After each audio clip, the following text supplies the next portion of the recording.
I'm Larry Vickers, the host of TACTV. I'm a trained firearms professional with years of experience in the industry.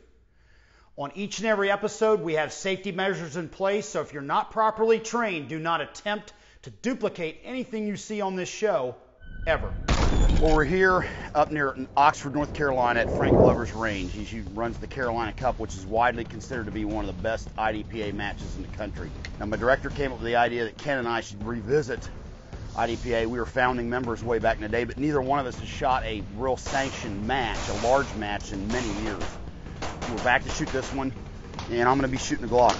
Because of the modification, it has to be an enhanced service pistol division. Ken will be shooting 1911, I believe, in 45 ACP, which will put him in custom defensive pistol.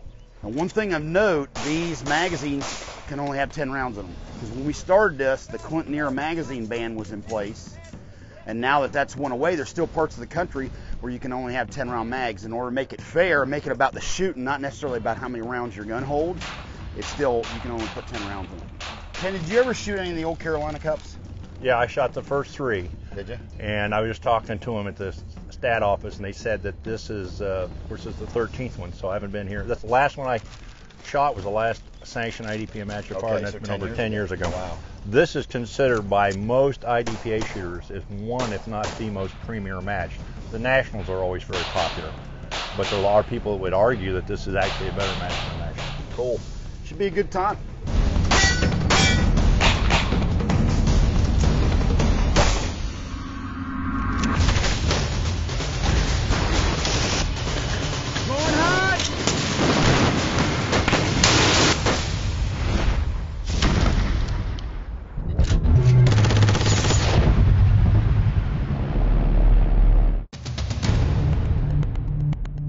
Okay, on this stage, it's kind of a little hiking stage per se. You put on a backpack.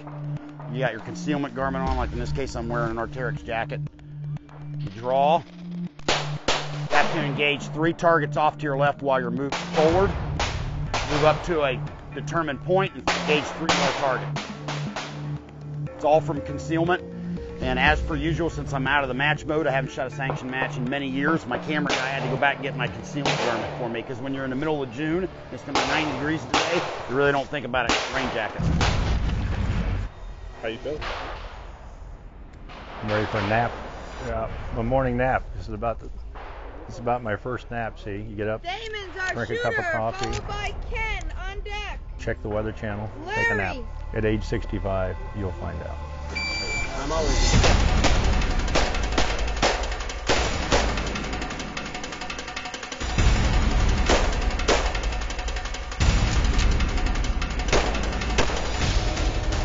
Slide back,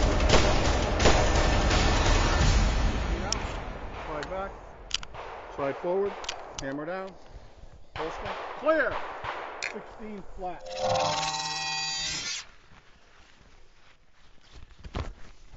Let me know when you're ready. I'm ready. Shooting at pitch ready, stand by.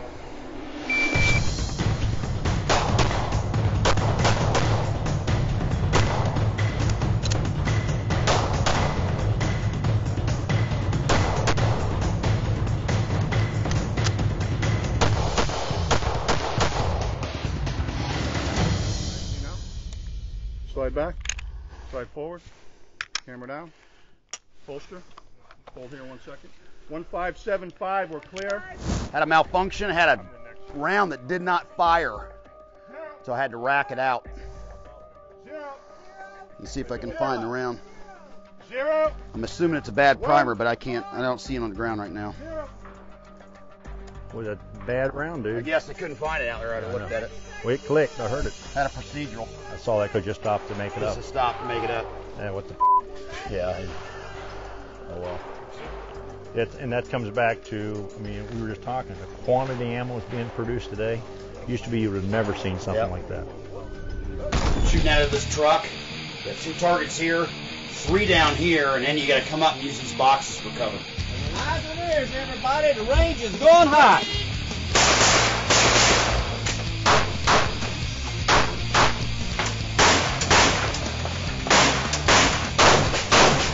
Piece of brass down the back of my neck, that's always good.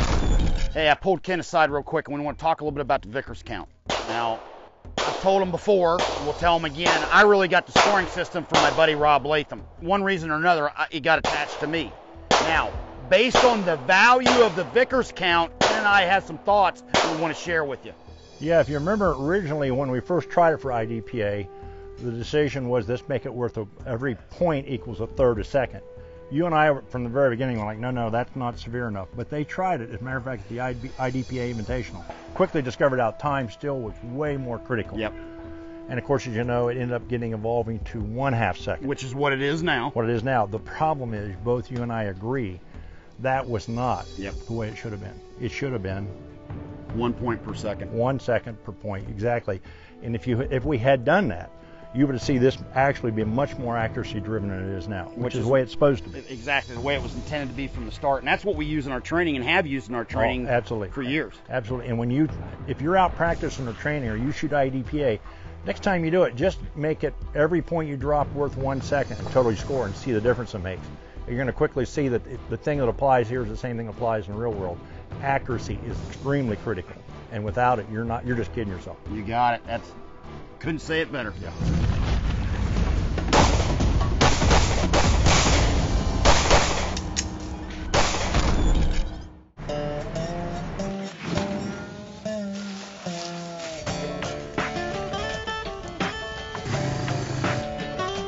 They got the straw if you use it.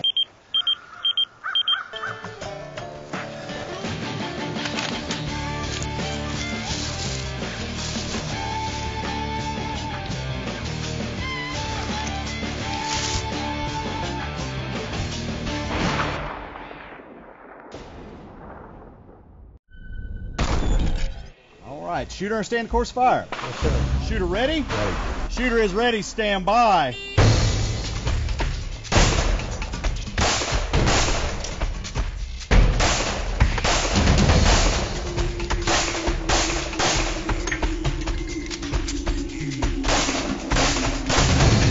All right, if shooter's through, show me clear weapon, please.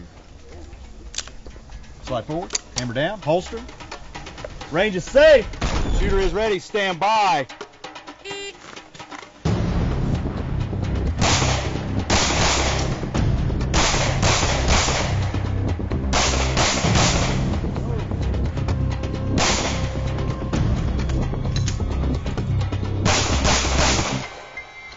All right, shooter's through, show me clear weapon, please. That up. All right, slide forward, hammer down, holster. Range is safe. I screwed up the reload part. I should have just made it real simple. Run till I'm done. Now the problem here is on the mover, nobody would shoot that in the real world. I mean, it's real close to a couple non-combatants. You can't move and get a different angle, so they're kind of having to do something that doesn't have a whole lot of real-world practicality. Hey, one thing I want to mention here, Blair. Let's talk about if this was a real-world scenario. Would you take a shot that close? No, I was just telling them no. I would never take a shot that close from that position. Now I would maneuver to get a different shot. Yeah. But there's no way between the two. In the real world, you just don't take a shot that was in danger. Exactly. And you're right. A couple steps one way or the other changes the whole perspective. Yep. They do it here to increase the challenge level, the disaster factor. But the reality is what it kind of does is encourage people to make shots in the real world. They would be almost criminally absolutely guilty of taking. Exactly. You would maneuver from that position to get cover or whatnot, but you'd get a different angle on that for sure. Yeah. Now, Cool. next stage. Shooter indicates ready, stand by.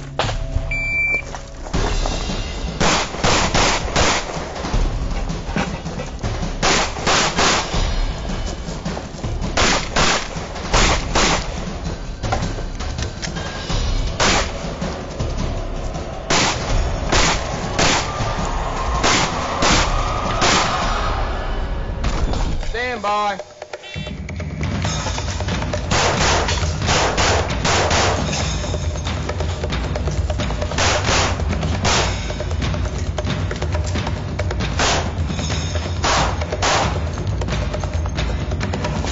Go clear.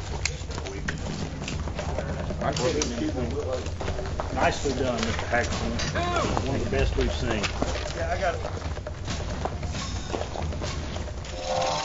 I'm ready. Shooter is ready. Stand by.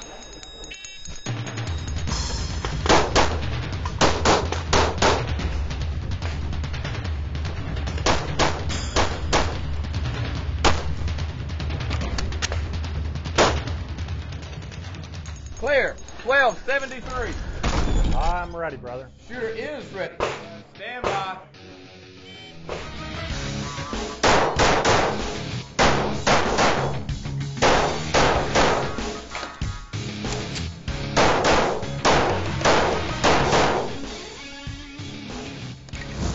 I am ready. Shooter is ready. Stand by.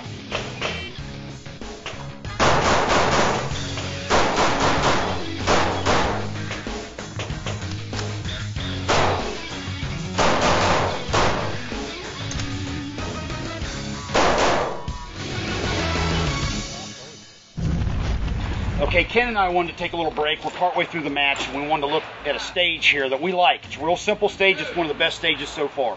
You start seated behind the vehicle, all right, and on the beat you have to engage this closest target, the closest threat, and then you have to engage other targets along the side, and you start seated. Now, a couple things about it. One is you had the gun in the seat beside you, which they really did that for safety purposes, so you're not drawn from a seated position. It's not very realistic in the real world, because as we know, it's happening in the Miami shootout or whatnot, guns can end up on the deck. If the car cuts you off, you slam into your gun. Where's your gun going to go? So it really needed to be holstered.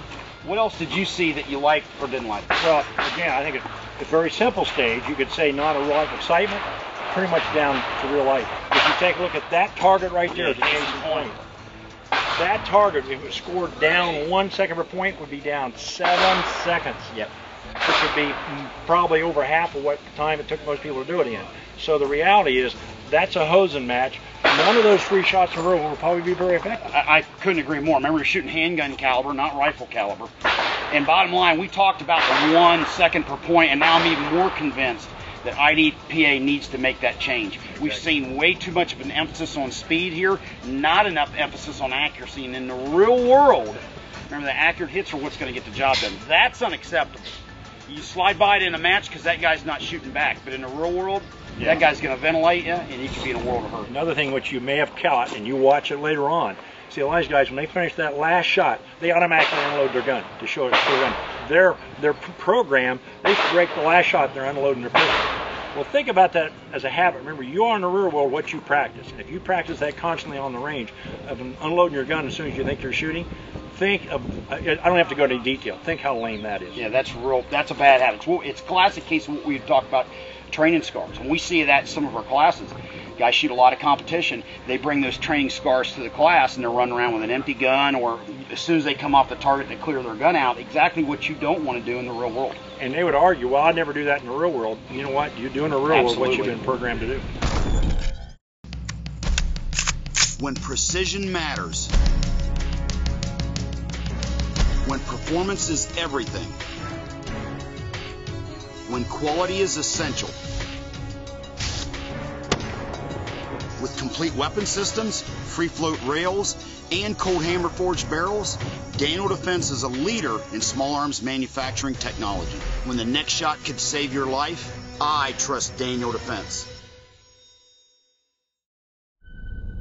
Okay, viewers, after shooting the Carolina Cup and discussing that car stage with my good friend Ken Hackathorn, I decided to set up a little stage out here with some of our props and an MGM piece of steel and take you through a stage involving my truck that I would prefer to see in a match. Now, keep in mind, this is not IDPA sanctioned. These are my targets, and it's a little bit different rules than what we saw at the match. Number one, when I'm done, I'm going to top my gun off, and when everything's under control, I'm going to reholster. I'm not going to unload and show clear like we saw in the match. That can be a very bad habit in the real world. Another thing is, notice the paper targets have the letter A, B, and C on the heads. That's going to become key because there's little cards on the steering wheel that you flip up, and that tells you which target to engage first. This is after the timer goes off in the beep. That means that particular target is engaging you, have to engage them first. The first time we run it through, I'm going to bail out of the vehicle, go to the rear to take cover, and I'm going to engage the other targets as they expose themselves to me. Next time, we're going to do it, but I'm going to stay in the truck through the whole thing. Flip up the card, engage that target, and engage the rest of the targets in the order that I see them as they expose themselves to me as a threat. Remember, the first time I bail out of the vehicle, second time I stay in the vehicle. The theory behind that is there may be a time and a place where you have to bail out of the vehicle and seek cover, or you may have to deal with the problem inside the vehicle. Wish me luck.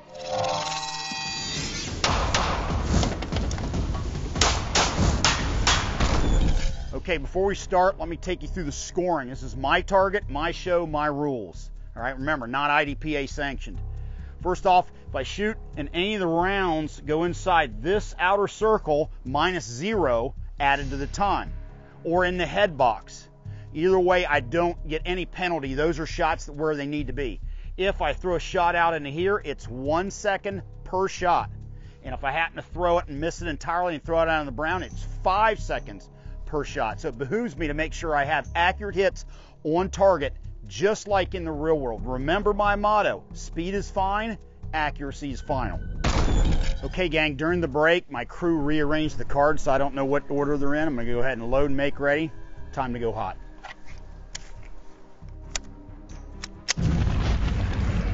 Stand by.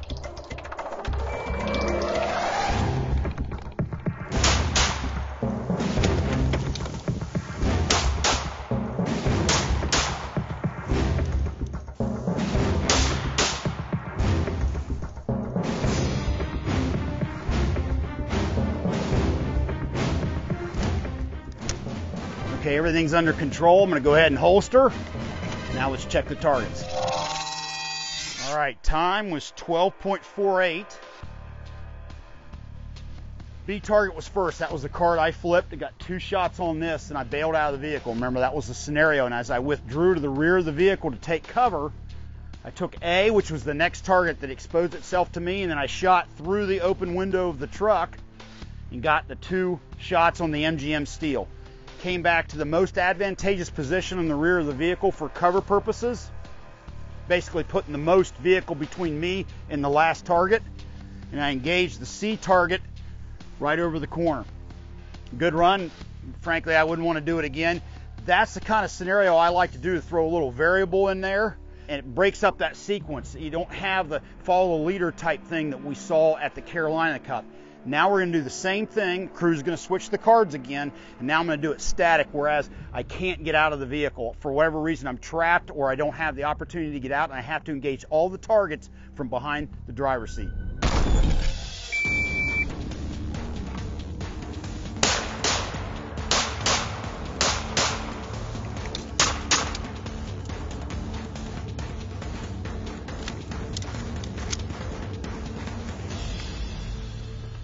Okay, time to score it up. Okay, gang, 7.61 is the time. Now when I flipped the card, the first target I had to engage that was shooting at me was the steel. So I had to shoot it through this gap, and I went ahead and proceeded and engaged target B, target A, and then went back over to target C. I can already tell from here I cleaned it. So that's my time added to the time from the first run, and that would be my combined score. If you're going to run this in a match, then the next shooter would come up, you run them through, and you keep the scores combined and add it on down the line.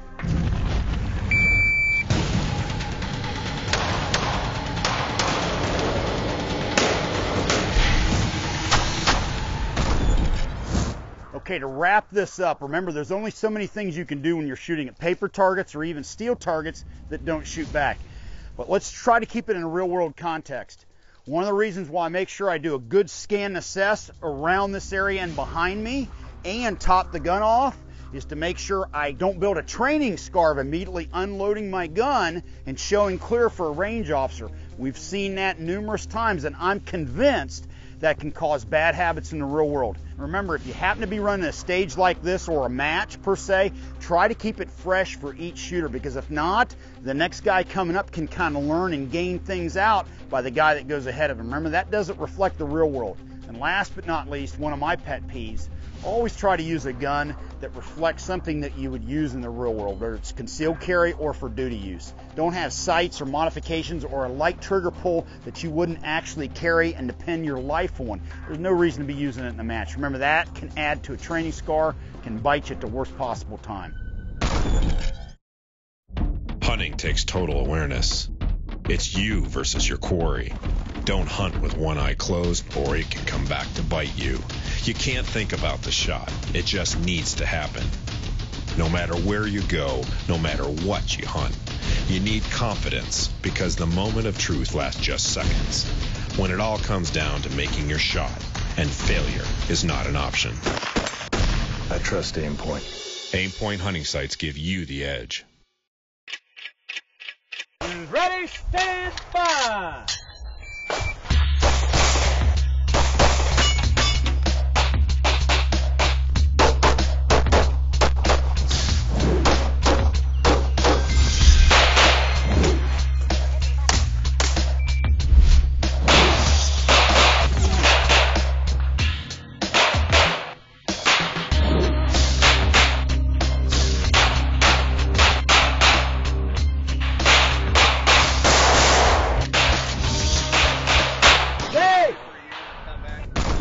Okay, Ken and I just wrapped up the 2011 Carolina Cup, and Ken shot a Wilson combat pistol. I shot a Glock, and it's kind of appropriate. We got to give Bill Wilson his dues here in terms of setting this thing up and kind of seeing where things were going with CCW.